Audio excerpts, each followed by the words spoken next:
Now I'd like to introduce tonight's topic. We've got three speakers from the Working Party here this evening. They've got some slides for us. They're talking about model risk. I will introduce them and then hand over to them. First of all, we have Rob Black, who's a BSc in physics from Durham University, a PhD in atmospheric science. That sounds very interesting. From the University of Edinburgh. That's another talk he's going to do for us. Atmospheric science, that sounds interesting. He then started work in Edinburgh's nascent web development industry for 3 years before changing career to actuarial work. He started as a trainee at Scottish Widows in 2004, qualified in 2010 while at Standard Life, where he has worked on model production, model development, and late results validation. And this has included a couple of enjoyable years working on the significant model and process developments required for Standard Life to meet its Solvency II reporting timelines, and now seeing the benefits of that post-implementation. The Model Risk Working Party is his first experience of a working party, and it's been good to learn more about the internal workings of the Institute and faculty and the role that volunteers can play in the profession. We also have Louise Witts, who's a senior manager in the pensions risk team at Lloyds Banking Group. She has a maths degree from Bristol University and spent 14 years as a pensions consultant at Barnett Waddingham, latterly as partner in Scheme Actuary. She then broadened her experience within interim positions at the PPF and in wider fields. In 2011, she took up a position at SL Investment Management, a niche investment manager specialising in traded endowments and life settlements. There she managed the actuarial and risk teams and developed a particular interest in model risk, from considering the way models are used to support claims made in the marketing literature. In 2015, she moved to Lloyds Banking Group to work in second line of defence with responsibility for risk monitoring of the colleague pension schemes. That says DB schemes currently 45 billion in size. That's a fair amount. Bigger than the ones I'm involved in. Model risk is still of key interest due to the challenges in providing meaningful information for management reporting and decision making by non-specialist colleagues. And the final member of the Working Party here this evening is Andreas Tsanakis. Dr. Tsanakis is a reader in actuarial science at Cass Business School, which he joined in 2006. Prior to this, he was at Lloyds, mainly involved in capital modelling projects. Andreas studied electrical and computer engineering at the University of Patras in Greece and carried out his doctoral research on risk management at Imperial College London. He also holds an MSc in control systems from Imperial and an MA in modern German studies from Birkbeck. His research interests are in quantitative risk management with particular focus on measuring portfolio risks, capital allocation, and dealing with model uncertainty. He's interested both in the quantification of uncertainty and in its limits. A recent area of emphasis relates to the ways in which models are not, he says, used in the practice of decision making and on how governance can address model risk. He's published widely in the academic literature while also contributing to practitioner publications such as the prize-winning Working Party report for the model risk Daring to Open the Black Box. And tonight, having dared to open the black box at the last part of the Working Party, the Working Party is now going to illuminate that black box for us. So I think, are you going to start the illumination, Rob? Over to you. Okay, well, thank you for the introduction from the three of us. Good to see so many people here on what is a very dreich day. I'm glad that the session was arranged at the end of June. I'm sure partly you're here for the valuable 1 hour of CPD. I think if we arrange this session for next week, into the next CPD year, we may be speaking to an empty theatre. But thank you to Donna and Dawn, especially for doing all the arrangements for tonight and making sure we're all here at the right time and place. I wanted to, first of all, acknowledge the wider contribution to the Working Party. It's been a pleasure, actually, to chair the Working Party for the last 18 months or so. I think when we realised we're presenting in Edinburgh, most of the contributors are London-based, so we thought it would be difficult to get full attendance. Thank you especially to Andreas for coming up on the train today. I think I did say that the weather was looking quite good for today. Apologies with my forecasting, Andreas. So there have been about 10 contributors to the Working Party. We're quite a broad church. Andrew Smith from Deloitte will be known to many of you. one of the big actuarial personalities. He couldn't be here tonight, but sends his best wishes. We've got representation from HSBC, Prudential, Barnett Waddingham. Rob Green's a consultant, was at Deloitte, but now runs his own company, and Bruce Beck at the Imperial College. So I was keen to get some advice, especially from Andrew, about the sessional events. He's obviously spoken at very many of them. So I asked Andrew if he had any tips, and he said, yes, I have one tip for the talk: keep it short. So with that in mind, we won't be, I'm sure, running much beyond 20 minutes, half an hour. We're keen to get some discussion from the floor. That's really why we're all here. So there's nothing in the slides coming up that isn't in our paper, but it's probably helps everybody to just have a quick run through the paper so we all know what we're here to discuss later.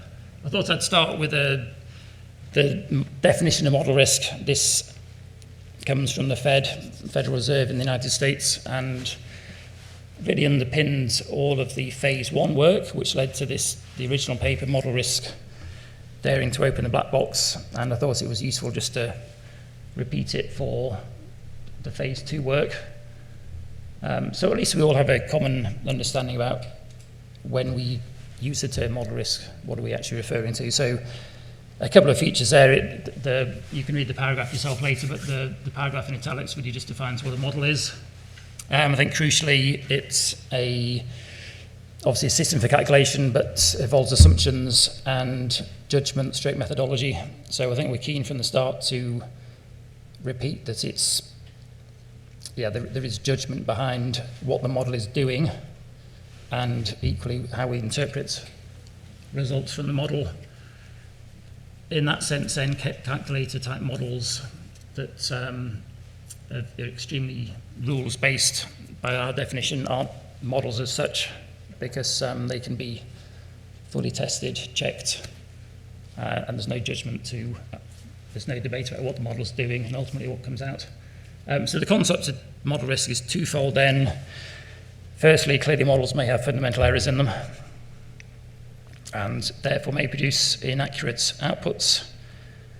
But a rather more insidious problem is the one at the bottom, may be used incorrectly or inappropriately. So we may have the best model in the world, but we don't actually use it for that purpose. So two definitions of model risk there that, as I say, form really the foundation for all of our discussions in the last 18 months on and off. Just to introduce the running order for the presentation. So we'll look at very briefly at a few case studies. They're described in more detail in the paper. There's no shortage of case study of models behaving badly, models going wrong. The BBC turn them up every week, but there are some interesting examples in academic literature and so on. So we pulled out a few that we thought illustrated a few interesting ideas. We've had discussions within the working party about model risk communication. We by no means have definitive answers to what good model risk communication looks like, so hopefully there might be some discussion from the floor about that later. I think that would be a good point to perhaps just turn to. The third point here, practical implementation of a model risk management framework.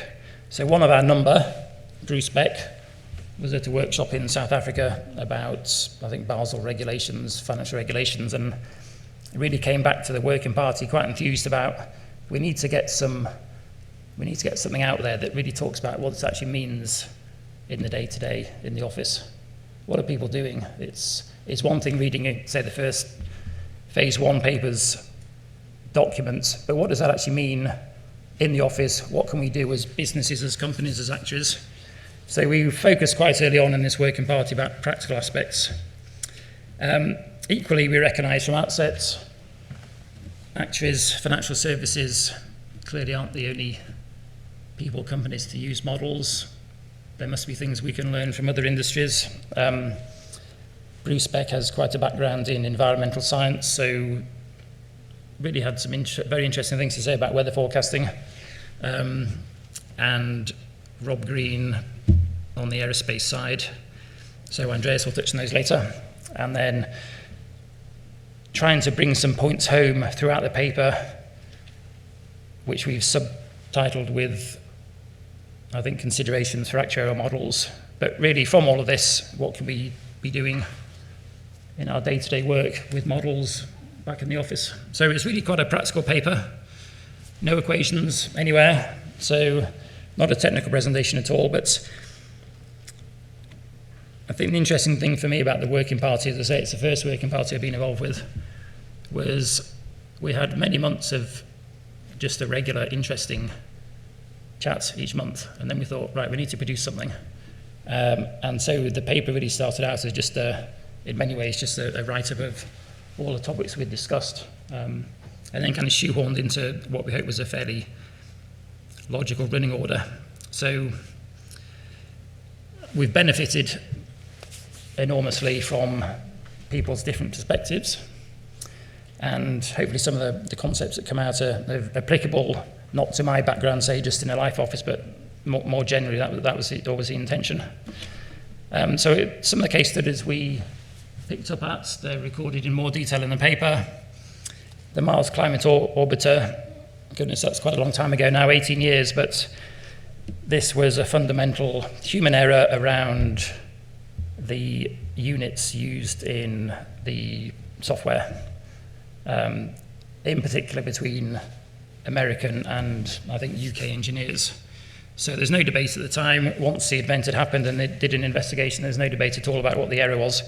But NASA went into very great analysis about how all their processes and checks and balances hadn't picked this up before the mission set off. And I think really they came down to the view that at the time they were under a lot of time and financial pressures to complete missions early to budget, and that clearly was a contributing factor. But I think too what was interesting for me is that in many ways orbiting, putting a satellite around Mars had become routine. They just expected it would be another successful mission, and because they'd done it so many times, there was a feeling, I think, within the investigation team that they'd taken their eye off the ball. And from that, one of the straplines in the paper is that we should all challenge our notions, and even if things have worked successfully many, many times, it pays to step back and really just check that we're happy with what's being done. So, as I say, these three studies are described more in the paper. The Cumbria flooding, we thought that was just clearly there's a tragic human element to it. A couple of fatalities, millions of pounds worth of flood damage. But it's an example of an extreme event that was extreme. It was, I'm sure, very difficult to receive before. I think within the 24-hour period, they had the equivalent of, I think it was 2 months of rain in 24 hours. And this is in winter in December, so some of us who were familiar with 1 in 200 type events, this was, how would we even quantify this, 1 in 800? Also, there's an interesting feature, I think, here with the terminology. We talk about a 1 in 200 event. What does that really mean? Whereas in the literature behind this, they were talking about 1 in 200 years. So we thought that was quite an interesting angle for communication. And then growth in the time of debt. Some of you may be familiar with this. This is an academic paper published by 2 Harvard academics, Reinhardt and Rogoff. It was picked up and used extensively to champion policymakers' idea of quantitative easing. And there's a very interesting follow-up story to it, which we picked up here, in that academics tried to reproduce the results and found that they couldn't, and eventually got access to the model behind the results and found flaws in the model. But the very interesting thing is that whilst the initial results of the paper they were severely diluted down, and we think it's quite a good example of, Andreas may touch on later, but prior beliefs, the authors perhaps beforehand expected and wanted to find certain results, and that's what their results showed them. Had they, of course, found completely counter results, they would have no doubt looked much more closely at the model and so on. So some interesting case studies which we've picked up a bit more on the paper. As I say, we spent some time in the working party talking about the value of good model risk communication. What does it mean? What are good examples? So hopefully that can influence the discussion later, but we're really looking at two audiences. One, internal. So by communicating well on model risk, what do we hope to achieve? Well, we hope to achieve better decisions, clearly. Conversely, avoiding poor decisions. We hope it allows senior management to communicate more openly and transparency around results to our external audience, which we'll touch on in a minute. And of course, it gives hopefully greater visibility and profile to actuarial teams and organisations.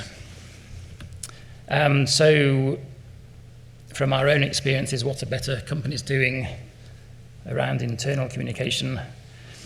This is much more on the enterprise-wide risk side, but we certainly see evidence of model inventories, model materiality frameworks. Not an area I'm actually that close to, but certainly getting a good steer here from HSBC, our colleague Nirav. A lot of effort being put into champion model risk internally. Equally externally, what do we mean and want by communication?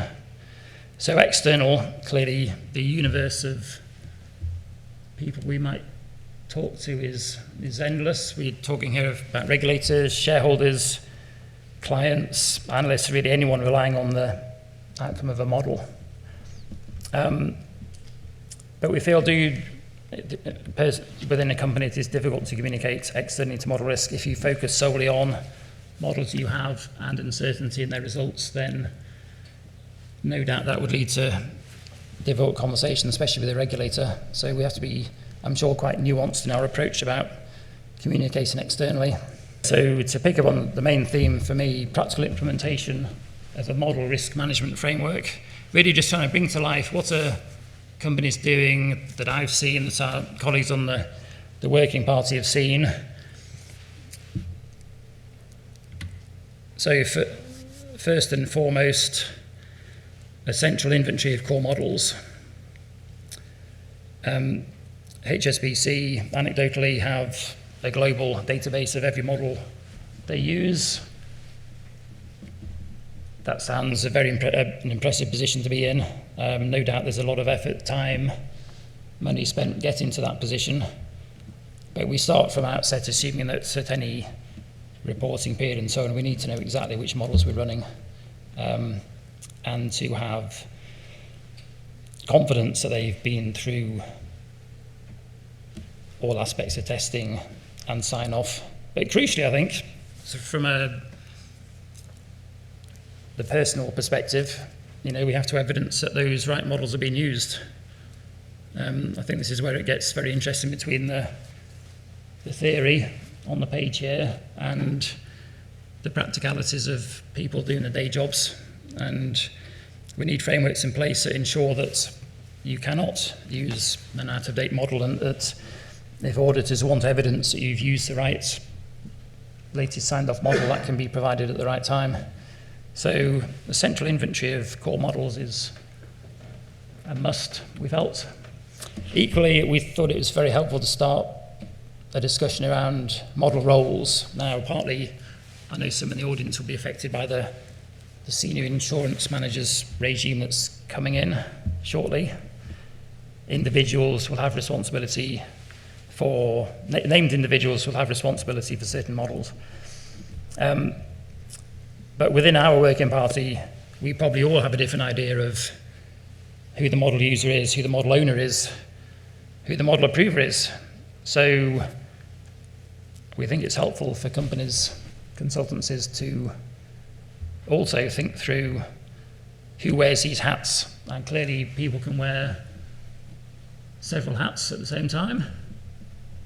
But I think in terms of assigning roles and then, of course, responsibilities, it's helpful for organisations to consider who does what within this framework. Third-party model software again, we discussed quite a few times. Personally, I'm aware that a lot of life insurers use a well-known brand of economic scenario generator. Is that a good thing? Do we inevitably then all end up with the same view of the future, whether that's a good or bad view? The paper does talk about Moody's, one of their marketing points. If you use the Moody's ESG, the regulator is very familiar with that. Lots of other companies do. If you use an unknown, unbranded ESG, what will happen? Of course, the regulator is going to take a lot more interest. So we thought these were third-party software. For us, this definition at the top, I think, sums it up. Another team in a separate room. So the fact that we're buying in a service from a third party, they give us a core piece of kit without which we can't do many functions across the business. That doesn't absolve us in any way from fully understanding how that third-party software works. And really, we would just want to treat it as another in-house model, so all the routine testing, sign-off, etc., versioning. But I think this is quite a challenge if we really go to the nth degree and want to be as comfortable with all the third-party software we use as well as our own software. It's quite an ask, we thought. The final slide for me, this is around the culture challenge. The first phase 1 paper talked about 4 different types of model users. I think this is actually your speciality, Andreas, I think. Many of us think if we keep building bigger and better models, that's the way forward. Equally, though, as this diagram on the left-hand side shows, there are some people that all very valid viewpoints. A lot of people like to make decisions from the gut, if you like, from their experience of 30, 40 years in the financial services industry and so on, the way they've seen markets go and regulations change and so on. So very conscious that when we think of a model user and the recipient of a user, it's a wide spectrum. And just to conclude for me, some of the characteristics I think that influence model risk, opening up the model, I'm sure we would recognise that there are some individuals who are completely key to the success of model development, whether that's because they know the methodology way better than anyone or they just have the expertise to code it. Is that a good or a bad thing? I think personally the more transparency we have around how models work and so on, the better. Social pressures, again, perhaps the higher we go up in a company, the less senior management want to hear about model issues. They might be discussed fiercely within the development teams, but does that properly bubble up?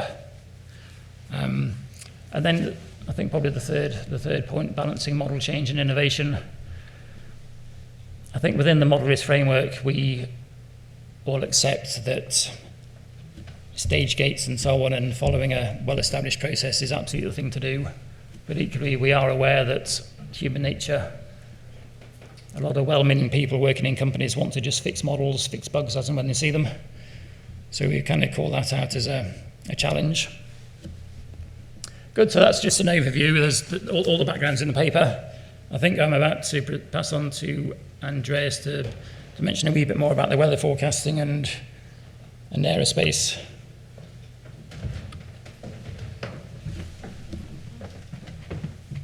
Thanks, Rob. Good evening, and also can I add my thanks also to the chair, the organizers, and of course the audience. As part of the work we did, and this is something that also followed from feedback from the phase 1 work of the working party, we were asked by the audience of the last session to also look at other industries that use complex quantitative models and how they deal with model risk. Actuaries are not the only ones who have to deal with such issues. And we looked at a few different fields, so I will only talk a little bit about weather forecasting and the aerospace industry today. And of course, there are many parallels to actuarial work, and there are lessons that we can learn, but also not everything transfers between fields, and for very good reasons. In some way, in understanding, it's as important as it is to understand the parallels between fields, also to understand the differences, because it also points, let's say, to limitations of our approaches and limitations that we're under. Now, starting with weather forecasting, one thing that is very noticeable with weather forecasting is that big errors in weather forecasting are public. Right? You find out about them. There's the well-known Michael Fish moment. So when Andy Haldane gave a lecture sometime early this year, I believe, he mentioned the inability of economists to predict the financial crisis as a Michael Fish moment for that profession. And meteorologists probably have good reasons to be annoyed by the comparison, given that the accuracy of weather forecasts has increased spectacularly over the last 30 years or so, while economists couldn't really say the same. Now, there are several reasons why prediction accuracy has improved that much in meteorology, and one big part of it is that we understand the system in a very fundamental way. So the weather is driven by Newtonian mechanics, and hopefully I'm not getting this wrong with a PhD in the field here. But and this combined with rigorous data collection and increased computational power can lead to better and better predictions up to a point. Right? The weather is a chaotic system. The development of weather patterns depends strongly on initial conditions, which are never perfectly known. But still, there has been an enormous amount of progress. Now, if you compare this to actuarial work, the first, of course, thing to notice is that we have no laws like Newton's laws. Right? So you could say that we know something about the law of large numbers, and maybe you can speculate that no arbitrage assumptions mostly hold, but never when it's most interesting for them to hold. So we're not quite in the same place. And what also complicates things more is that when you're talking about practices like weather forecasts, the data drive the forecasts, but the forecasts don't influence the weather. Now, in the same way as writing insurance policies does not cause earthquakes. But much of financial risk actually is endogenous. So in much of financial risk, the output of models and the actions of agents that the models drive and also coordinate actually do change the system that you're trying to describe. And in this fairly fundamental sense, the financial risk, there are very substantial limitations to the extent that you can actually ever predict financial risk. I mean, another aspect that is of interest, what's of interest to us, is the very high emphasis that the World Meteorological Organization places on user satisfaction, and on the user perspective in relation to weather forecasts. So they're really placing about as much emphasis on accuracy and technical validity as on satisfying the users and addressing questions. And this is, again, something that we can think about in terms of actuarial models, about to what extent should or can user perspective be quite integral to model assessment. So shall we consider validation as a completely separate exercise to satisfying user requirements, or is it something that should be seen under one broad umbrella, in the sense that models are abstractions and simplifications, and by necessity they are selective. So in which way you abstract and which details you focus on, of course, depends on the users. So there's a quite intricate nexus there that links technical verification and user perspectives. Now moving on to airspace. Now this is another field where the failures are often very public and often very catastrophic. It's a high stakes industry from a safety perspective. And again, there is a high emphasis on complex quantitative models. For example, a computational fluid dynamics to test and develop the design of components and automatic flight control systems. So some things that, one thing that is quite characteristic of this industry is the extent to which failures and near misses are thoroughly investigated, independently investigated, and these investigations actually leading to changes in regulation.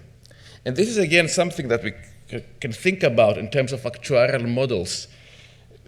To which extent are we learning from failures and near misses? But even then, before I continue this and say, to which extent does regulation reflect failures and near misses? There is a question: when do we know that we have a failure or near miss? Right? So, when a plane crashes, we know that there was a failure, right? But when do you know that the model has failed? Sometimes you know, something like, I don't know, CAT models with Hurricane Katrina, but often you don't, right? I mean, if you get some model parameters wrong, well, these are unobservable, right? If you are writing long-tail business, well, it may be a very long time until you realize that something was not quite right. So there is a difficulty fundamentally in actuarial and financial models of even defining what a failure is in many circumstances. Other concepts of relevance that we picked up from the airspace field was this idea of operational envelope. So when components are developed, there is quite a lot of work goes into specifying the conditions under which they can be used. So again, there's a question for actuarial models: to what extent are we equally careful and rigorous in circumscribing the uses that models can be put to without leading to potential for adverse outcomes? And finally, on that field, something that is also going on in airspace engineering, especially in the development of components, is that there is some parallel independent testing. So on the one hand, you got computational fluid dynamics, so there's a lot of numerical work going on in a computer, but at the same time you have independent experiments in wind tunnels. So you have verification using two very different independent approaches, a numerical computational and experimental one. And there is an issue: can we have something like this in actuarial models? And maybe in the past you had the famous back of the envelope or back of the fact packet calculations, which could be used to that effect. But there is a question about whether that's still plausible as insurance risk models become more and more complex and try to reflect the dynamics of more and more complex portfolios. So these are, if you like, some open questions or issues for consideration for actuarial models. And I'll stop there and hand over to Louise.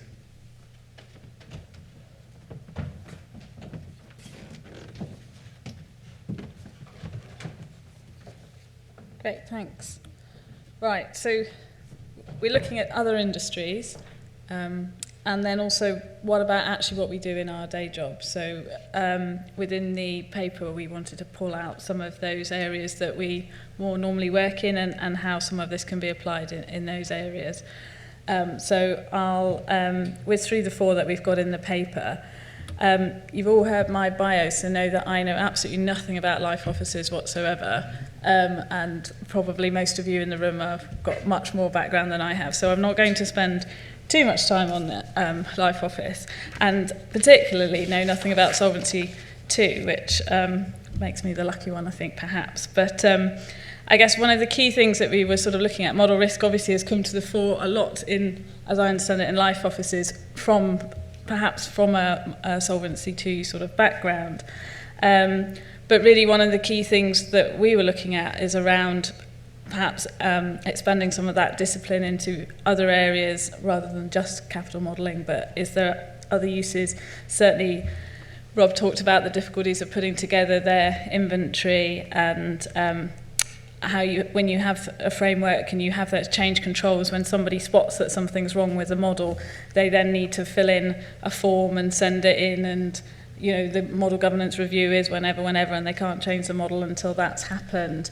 And how do you sort of address that whilst also stopping somebody changing something because they're using the model for one purpose, which actually makes it not apply to another purpose. So from that perspective, having the sort of the discipline around the frameworks and the areas that Rob was outlining. So I think that the sort of model risk has really started to be focused on in the life offices, and as those techniques are seen to be helpful, perhaps in the Solvency II area, that maybe expands a bit further out.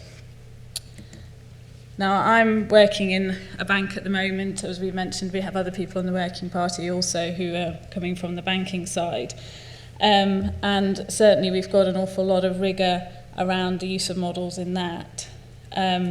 Some of that comes from the PRA, and Andrew Bailey gave a talk in November 2015 when he outlined the fact that he expects non-execs should be able to have an understanding of the model enough to be able to challenge it. So they're not expected to have detailed technical knowledge, but they're expected to be able to challenge and hold people accountable for the use of a model. And they need to have, obviously, the support. With a bank, you've got a wide range of complex models in different areas, and so how do you make sure that the different that the board is able to put that kind of challenge in? So certainly, I think within the banks, if that's what the regulator is saying they're wanting to see, we need to put in place those processes. So I think the banks, majority of them now have independent model governance teams or model approval teams, totally separate from the guys who are building the model or using the model. Model governance committees, the models have set for a purpose, allowed to be used only for that purpose. If the purpose is expanded, it needs to go back to the independent team. We're subject to our models that we're using have to be reviewed annually by model governance to make sure that they're still in line with best practice at the time and thinking, and I think that's a bit more frequent than Rob suggested that in the life industry. And so one of the things is helping to make sure that the board sort of understands where the model is reliable, where it works well, what moves the dial, and what assumptions are reasonable. And we're also developing performance indicators to, on the level of performance of those models, so that you can report that up to management of whether they're performing.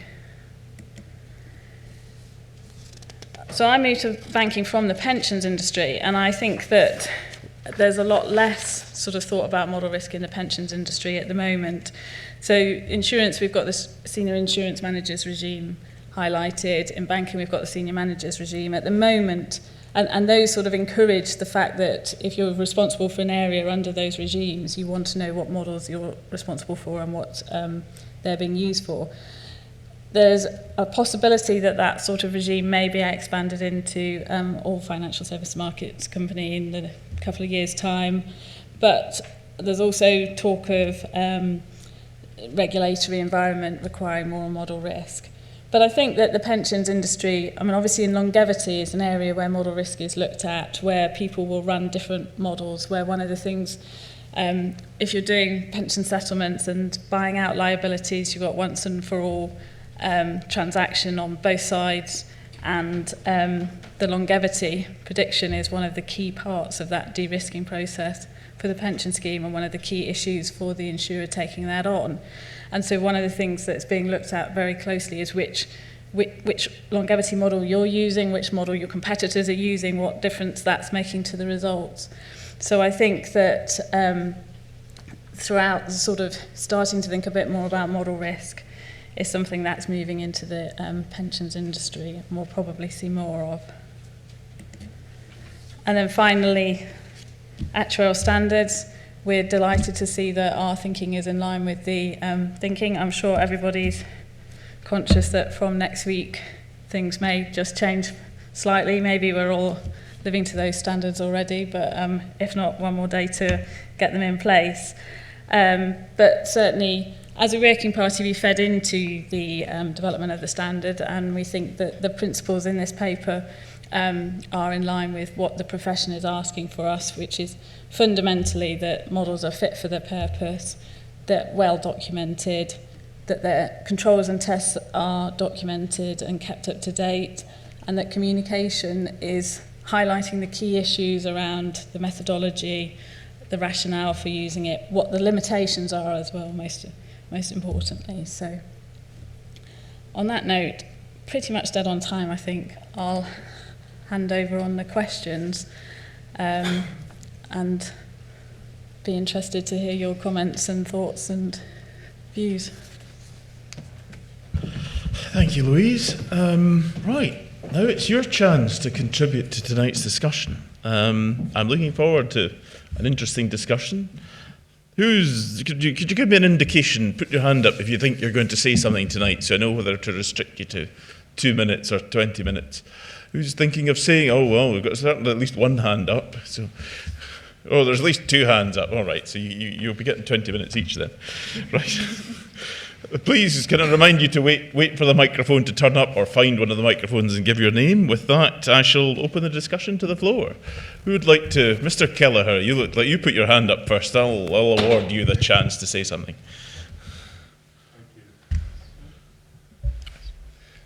Thanks, Mr. Chairman. Thank you to the Working Party on yet another excellent paper. Just a few observations on model risk, and then one question. Observation number one, you had that definition of models from, I think it was the Financial Reserve, but one definition I prefer is the one in the Oxford English Dictionary, I think it is, which talks in terms of models being a simplified representation of reality. And I think when you start talking about that, it's obviously clear that no model is perfect. There's no unique model. They're all just very simplifications. And we can talk from that there's no unique 1 in 200 answer either.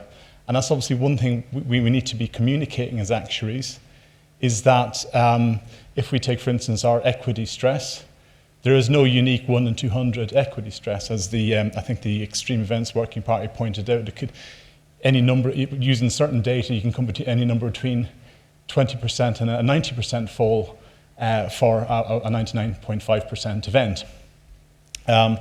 So I think we need to be kind of better at communicating this point that there is no unique 1 in 200 aspect. The other thing is basically about the importance of models in terms of businesses and business decisions. A historical example would be CDOs and the models using pricing of those, which were obviously quite flawed. I think one thing I would say quite current at the moment is models used for of house prices for the use of calculating no negative equity guarantees and lifetime mortgages. In my experience, you can come up with very significant differences in the cost of your no negative equity guarantee, depending on the model used. And I think that's feeding into the pricing of that certain kind of firms, could be under pricing risk, depending on the model they're using. Or certain firms might be overpricing risk, alternatively. The final observation I would make is in terms of when we talk about the fact that there's no unique answer, no one super model. I think basically this is something that we need to get the regulators on board with as well, because what we're seeing from Basel is this pushback on models, because they're saying, one of the things they're saying, we get lots of different answers, in terms of, let's say, credit ratings for the internal ratings-based approach. And I think basically the regulators seem to be quite perplexed by the fact that different businesses are assigning completely different probabilities of default, for instance, for similar books. And I think we probably need to kind of educate them that really that's quite legitimate, because people are have different views of the models, and that that's producing a different perspective on what the parameters should be. So those are the observations I would make, but I think the question I would really like to make in terms of some very interesting points about model risk management. But you mentioned model risk appetite, and I'm just wondering, how would you express model risk appetite?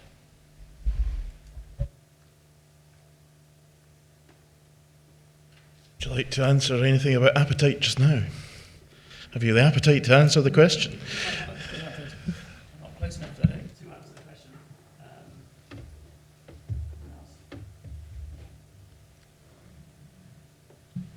question. We have appetite expressed in terms of, I think it's difficult because we have, in terms of number of models and whether they're in terms of, whether they're in line with their KPIs, whether they're within their boundaries. So models are given a RAG status, and what qualifies that depends on their level of materiality. So I guess there's two parts to that. One is determining the materiality of the model, and then the other is around determining how effective you think that model is being. But you do end up with some indicators which it's hard to express perhaps the spectrum of how you feel about a model in putting it into an appetite type indicator. I don't know if Andreas, you have anything to add. No further comments on risk appetite. I can come back to some of the earlier comments though. Yes, please do.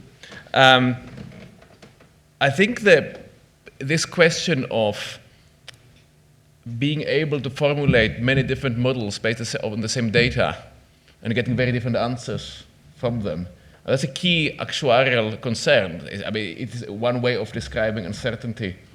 But I think the difficulty of communicating this point to regulators and indeed boards is quite structural in the sense that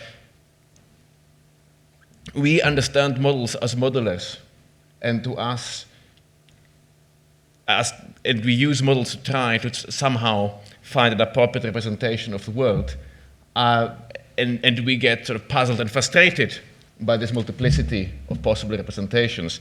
Now, boards, on the other hand, don't seem to care so much. So I'm doing with a colleague a qualitative project on how models are used in the London market.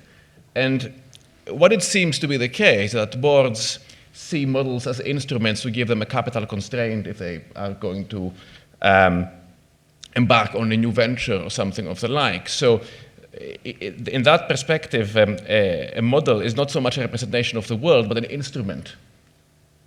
And this changes the perception of uncertainty completely, because if this is the way you think about a model, you know it's got limitations, but you're not particularly interested in the multiplicity of possible models. You're interested in the multiplicity of different perspectives through which a decision is to be taken. Now, if one turns this to regulators, there you also have a situation where regulators view models instrumentally. For example, in Solvency II models, the models are there to give a capital amount, right? Apart from having the ORSA and all these nice things.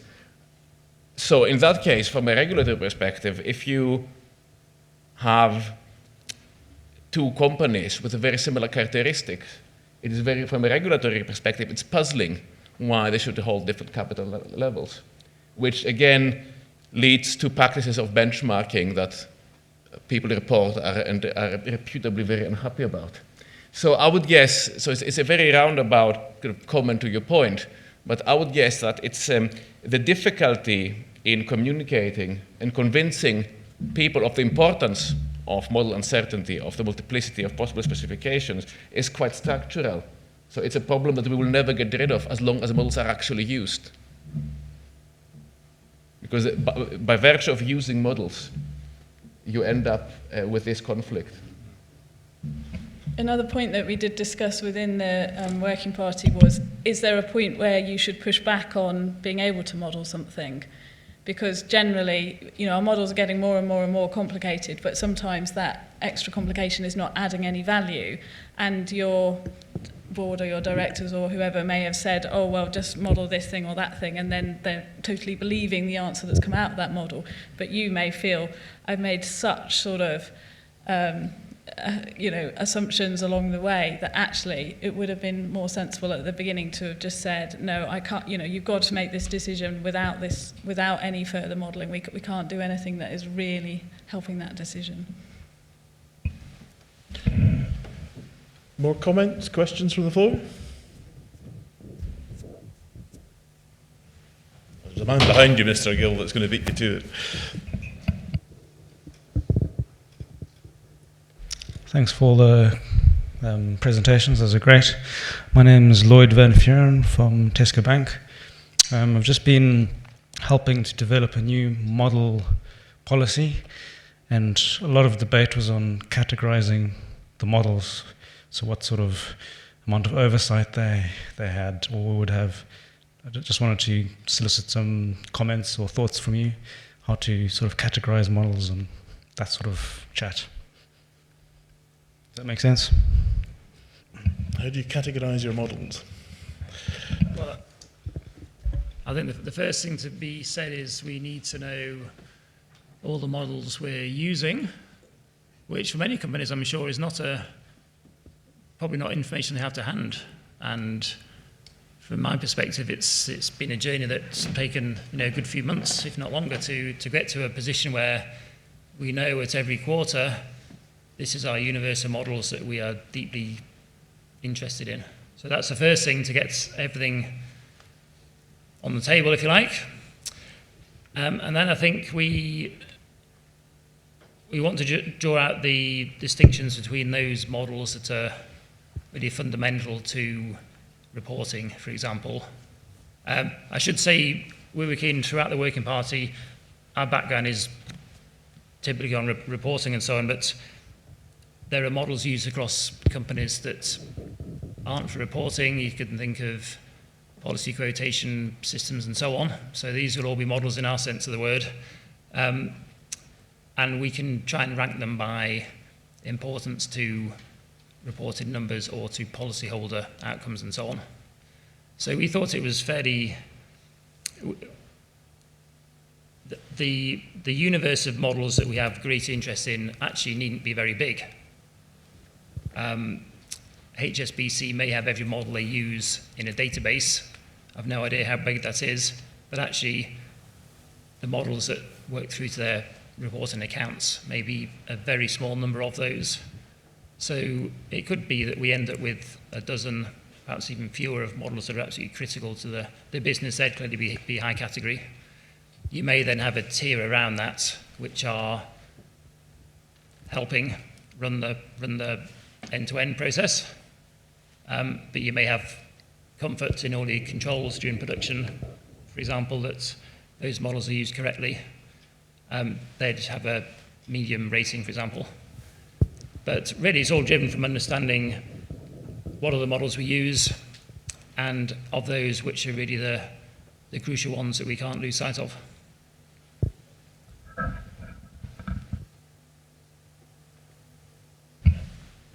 Anyone else?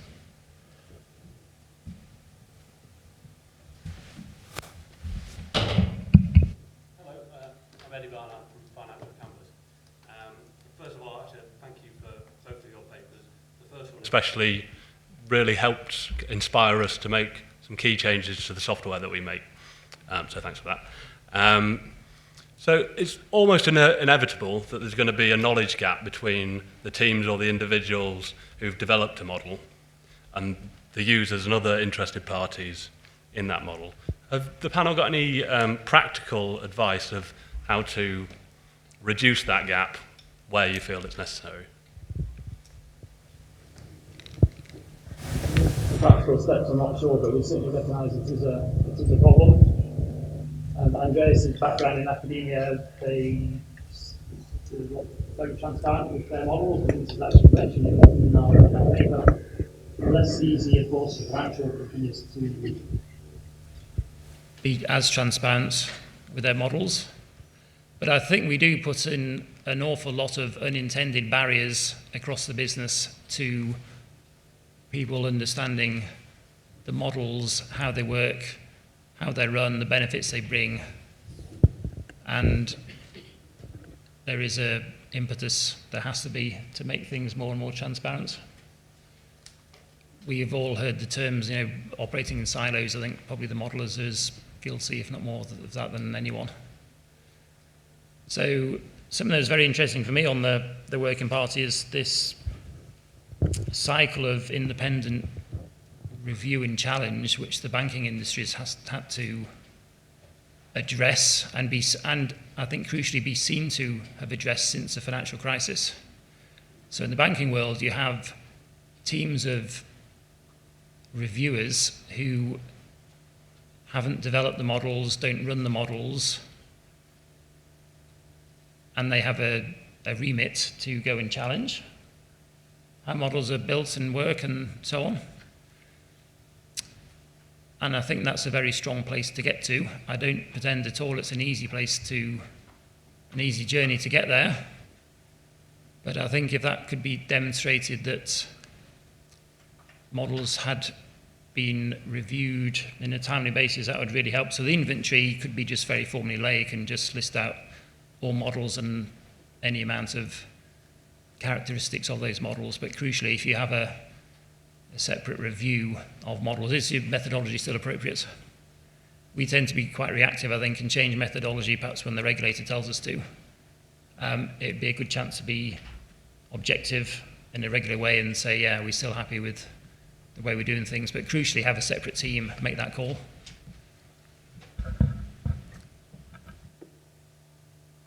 I think for me on communication, I try to bring out about what moves the dial, and also does it move the dial a little bit or a long way. So if I had made some slightly different assumptions or used a slightly different model, would I have come up with a slightly different answer, or would I have come up with a fantastically different answer? And I think that's one of the points that is always sort of worth getting across without giving a whole range of sensitivity testing or something. I think it's just a sort of trying to make sure that piece is included in the communication onwards. If as you say, from the person who runs the model, who has a very good understanding of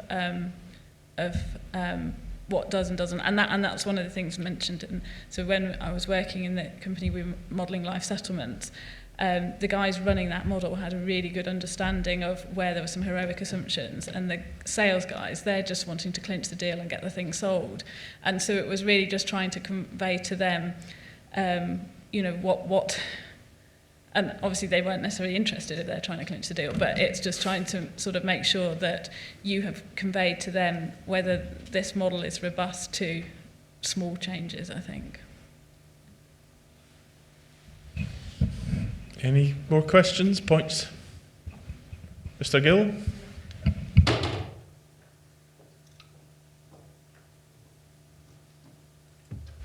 John Gill, thank the authors very much for a very interesting and readable paper. It's not often you get the opportunity to say that. I'm at a point, really just to follow up on the last question. I think in 4.5.14, you talk about social pressures and what can be done, and very much around that handoff between model creators and model and the subsequent model users. There's a very well documented case study of another NASA mishap. It wasn't a mishap, it was a disaster. The second space shuttle disaster, the one that burnt up on re-entry and 9 lives were lost as a result of the heat shield not operating appropriately. Why did that happen? Because more of the heat shield tiles fell off 9 days before when the space shuttle took off than had ever happened before. And NASA had a team of people whose entire job was to model the number of tiles that had fallen off, because they didn't actually know, because they didn't actually have a mechanism to count and they didn't have a sensor that told them, but they had a team that just took hundreds of photographs when something took off, when the shuttle took off, and from that they created a model that said this is how many of the tiles have fallen off. And they presented their conclusions within an hour of takeoff, which was, this is out of modelled range.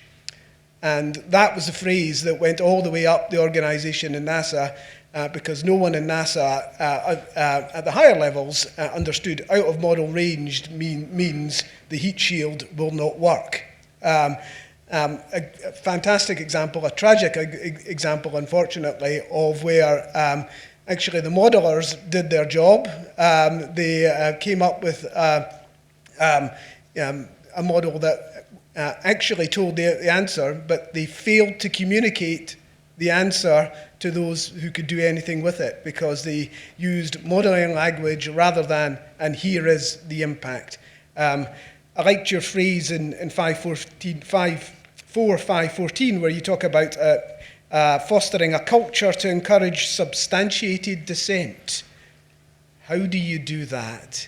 How do you make sure that those difficult messages are passed up in language that the users can understand? In your many discussions that Rob referred to, hopefully you can give us some light on how we make that happen.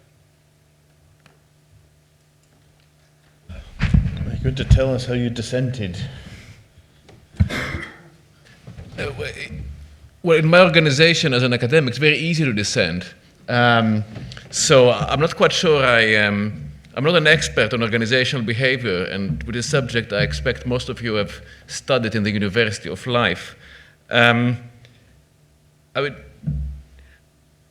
thing that can be said about this is that the distinction between roles can be quite helpful, in the sense that, for example, different stakeholders in a model can take very different perspectives. So there are, as long as you have people who can legitimately, let's say, draw red lines, and they have an acknowledged role in that, well, then you can do something.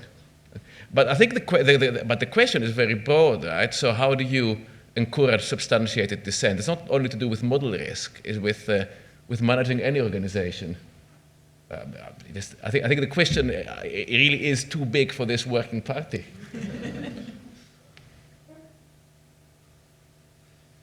Dissent from another member of your working party. I think from my background, we certainly recognise that model development's a collaborative activity, which is a good thing. I mean, that probably reflects work for quite a large organisation. No doubt it'd be different in a smaller organisation. So there's no one person who dreams up a model development, implements it, runs it, signs it off. It goes through lots of hand-off sorts of people. And if you have a mix of personalities, you will get criticism and comment and approval or dissent. I think is a natural process.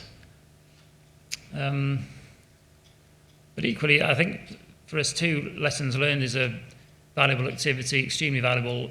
We've talked about some very high-profile model failures, often with a human cost, but we get a lot of benefit from work through reviewing how models have performed, how processes have performed, really just to try and make things better and quicker next time, not to explicitly acknowledge that something went wrong. Really just to say, in the Solvency II world, we're doing this every quarter, how can it be better next time? So lessons learned that we found extremely constructive. People all come with an open agenda, there's no finger pointing, it's really an honest appraisal. Things went okay this time, it'd be nice if they went even better next time. So I think to have that as in the quarterly cycle of developments is very helpful. Any more points to make? Questions to ask? I thought that was somebody about to ask something, but he was scratching his nose. I thought we were lucky there. Yeah.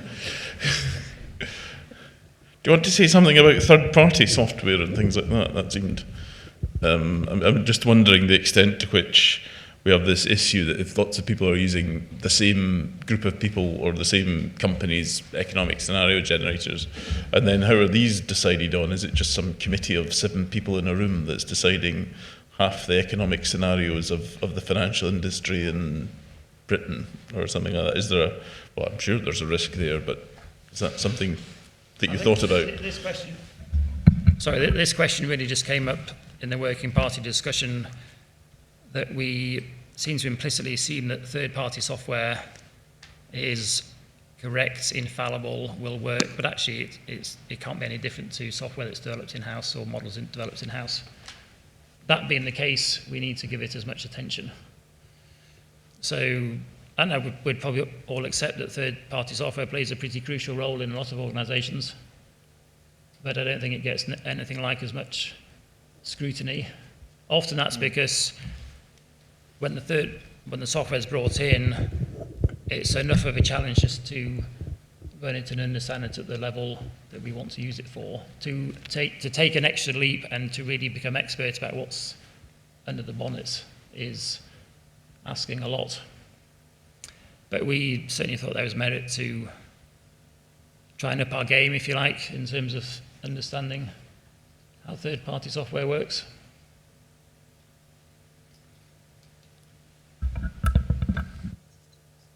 I think that when often in the purchase process of external software, you might actually have gone through that process with a lot of rigour, but then you've been using it for a number of years, and perhaps that rigour has been lost and the guys who knew about it initially have been lost, but also perhaps the external software has changed along the way and new improvements have been introduced, but whether they're improvements for the purpose that you're using it for.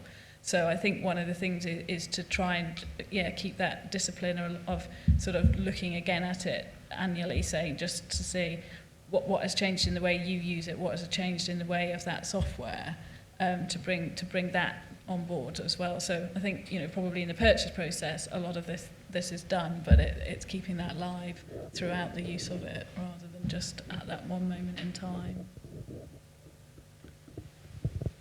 So it must be a similar thing in that it's not just economic scenario generators. We've got things like I'm assuming we're all sitting here as assuming the CMI have got their sums right, and that their model of improvements and things is the best available.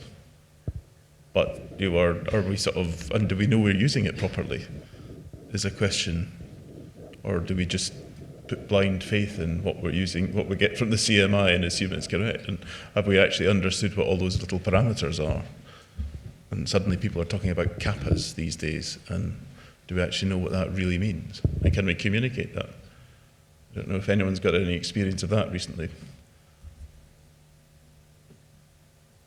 They're all very quiet tonight. I can't tempt you with the possibility of you winning the Sloan Prize as well if you ask a very good question. Dear.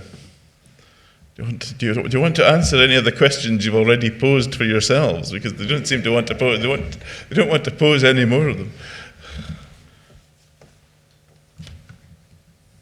Is there any more we should know about communicating model risks? I think it'd be helpful it'd be good to hear some stories from the floor, I think, around the communication more externally. I think that was a challenge to the working party. We didn't come up with anything. Looks like well, I wasn't looking. Someone's called a microphone across. Gosh.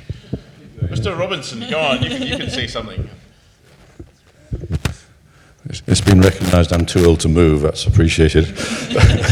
So as I'm thinking about communication of models to boards, because the regulator is encouraging boards to have diversity on all senses, cognitive diversity, diversity of experience. So you'll have actuaries on boards, but you'll also have people with other skill sets, other backgrounds.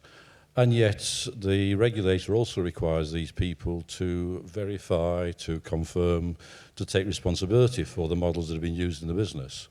So I'm wondering what sort of experience the panel have got in communicating models to boards, and also whether there's anyone in the audience who's got experience of what regulated companies are doing to help non-actuaries non-experts to understand models. So there's two questions: experience around communicating to boards and what boards might be doing to help their non-executive directors to understand the models that have been presented to them and for which they have responsibility.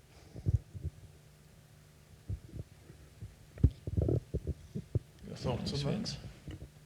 Have you done any training? Sorry, have you done any training for boards about this is what your model does?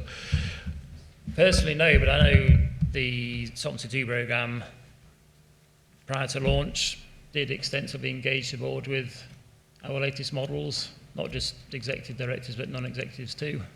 I don't know if it's on a renewal type basis, if it happens every year or whatever the frequency is, but I certainly anecdotally no evidence that this has been done. Yeah, we've certainly done training. So as a bank, we don't have a lot of actuaries on the board, and a lot of people come from banking backgrounds, so they may be more familiar with credit risk models or banking models or various mortgage models or whatever, rather than. So one of the things we have to do is train on longevity, and that's always interesting sort of discussions, because people like the statistics around how long they're going to live, but sort of understanding the sort of trying to understand more around that. And also when we introduced model risk KPIs into our risk appetite, we also, the model risk, we have an independent model risk approval team, as Rob mentioned, is more common in the banks now, and they went through a process of training the board on the type of models that they were looking at, the number of models that they looked at, the type of things that they were putting in the KPIs and things for setting this, and how they've got to the process of setting the risk appetite, or suggesting the risk appetite that they were suggesting that the board should monitor. So I don't know that we have any particular, I mean, part of the reason that we're sort of asking the questions around this is because we don't necessarily have any ideal solutions, and it is challenging, and different people, as you say, we've got lots of different cultures, people come from lots of different backgrounds, so you have your non-exec director pack that you're sort of training them on, and some of them will ask different questions, and if they've been trustees of pension schemes in the past, they might ask one set of questions. If they come from a pure banking background, they might ask a different set of questions. But just by trying to I don't know, communicate the uncertainty and trying to sort of go through some of the features and the types of assumptions is all that we're trying to do at the moment. But any great experience that people have had, we'd love to learn from. There are a few non-executive directors in here this evening, I believe. I wonder if any of them have got any experiences they'd like to share. Positive or Sort negative? of, do you feel you've been trained well by your advisors? Or we'll turn the tables and ask the audience for some questions. Go on. Oh, I don't think the oh, I've got one up here. I don't think you're a non-executive director, though. We're happy for any contribution at this stage, I think. I'm more thinking about, so you were talking about model governance teams and model governance committees, and I'm thinking about, I suppose, the whole reliance on external providers. But what happens when the external models break in extreme circumstances? Like, has there been anything you've seen where the committees and the teams have asked for sort of independent verification on how to sort of do it in emergencies? So, you know, there's a few key pieces of software that companies use, but what happens when they break? Like, have you seen, what do they do? What do you do when you break it? Have you thought about that?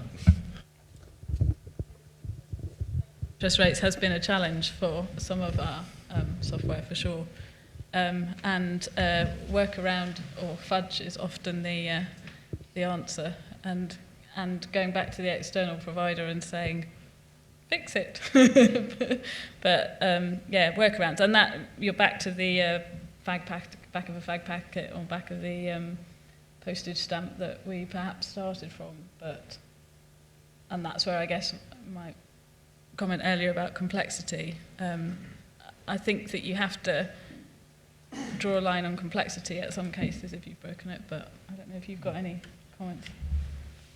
I don't have experience of third-party software blowing up in that sense, no, but we do comment in the paper about the need to subject third-party software to user acceptance testing, how are we actually happy we're using it in the first place.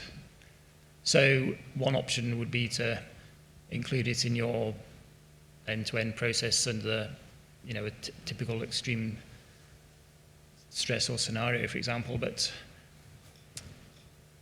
as I say, I haven't seen examples of it breaking during critical reporting periods. But yeah, it's a big risk, especially bringing in a new piece of software. Granted, but we need to accommodate it in the same way that we do with all change, I think. Mr. Luscombe, you can have the fun of the last question.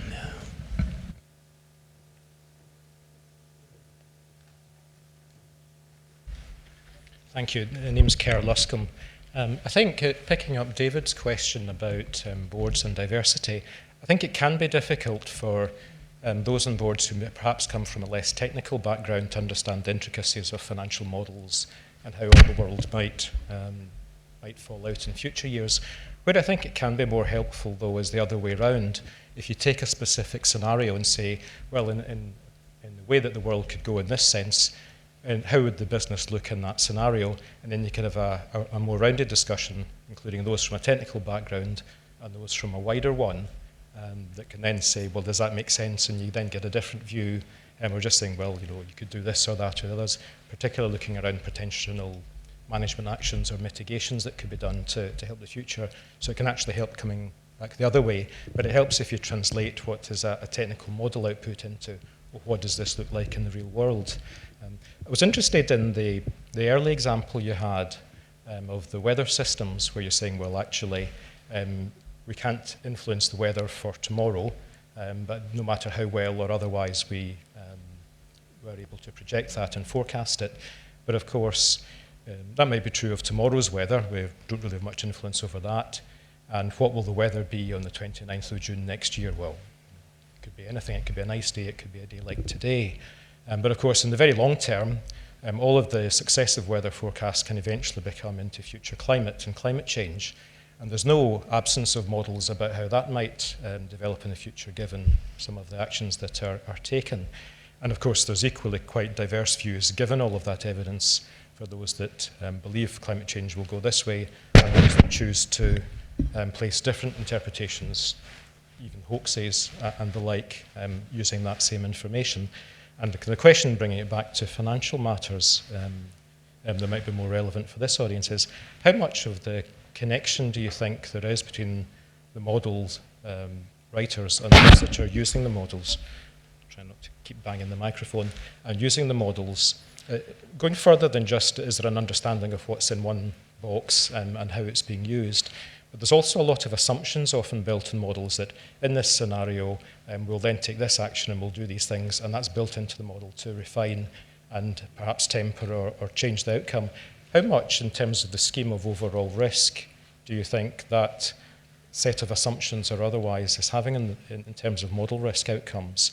Is it quite well modelled, or do you think actually that variation and assumption of what's being there compared to what would actually happen in these scenarios is as big and significant a risk as any other? Thank you. I think from the perspective of a practitioner, there is a great risk potentially that models aren't used correctly, that your starting assumption set is wrong in some way and in a way that the model developer didn't intend. Equally from experience, so that's where a lot of effort is put in to ensuring that models are set up in the correct way time after time, whether that's through increasingly an automated approach, so we don't have people keying in numbers to Excel workbooks and off we go. It's automated as far as it can be. So the actual interface historically has clearly been entirely human between the model and setting it off. I think increasingly we're seeing the benefits of automation.